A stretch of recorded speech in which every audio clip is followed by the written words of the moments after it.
கிறுக்குத்தனமான பிரச்சனை அப்படிங்கிறது தான் நம்ம இதில் வந்து பேச வேண்டியது இருக்கு. இப்படி மாற்று அரசியல் மாற்று கட்சி வாரத பலரும் விரும்பலை. அதனாலேயே நம்ம வந்து விஜய் அவர்களை ஆதரிக்க வேண்டிய கட்டாயத்தில் இருக்கோம் அப்படிங்கிறத வந்து இவர் சொல்றார். இன்னொன்று அவர் என்ன பேசுறாருன்னு சொன்னா, இந்த ஜல்லிக்கட்டு போராட்டத்தில் வந்து நம்ம எவ்வளவு கட்டுக்கோப்பாக இருந்தோம். இவர் ஜல்லிக்கட்டு போராட்டத்தில் கலந்து கொண்டதாக சொல்றார். கட்டுக்கோப்பாக இருந்தோம், அங்கே வந்த பெண்களை எவ்வளோ பாதுகாப்பாக நடத்தினோம், குழந்தைகளை எவ்வளோ பாதுகாப்பாக நடத்தினோம். அதை விட மேலாக இங்கே விஜய் அவர்களுடைய கூட்டத்திற்கு பாதுகாப்பு விஷயங்களை ரசிகர்கள் தொண்டர்கள் வந்து பண்ணிட்டு இருக்கிறாங்க.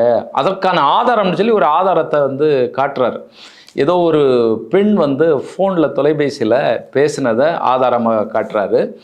அந்த அம்மா என்ன சொல்கிறாங்கன்னா, பெண்களுக்கு எவ்வளோ பாதுகாப்பு, நான் எவ்வளோ கூட்டங்களுக்கு போயிருக்கேன், எவ்வளோ நிகழ்ச்சிகளுக்கு போயிருக்கேன், அங்கே இல்லாத பாதுகாப்பு இந்த விஜய் அவர்களுடைய கூட்டத்தில் எனக்கு கிடைச்சது.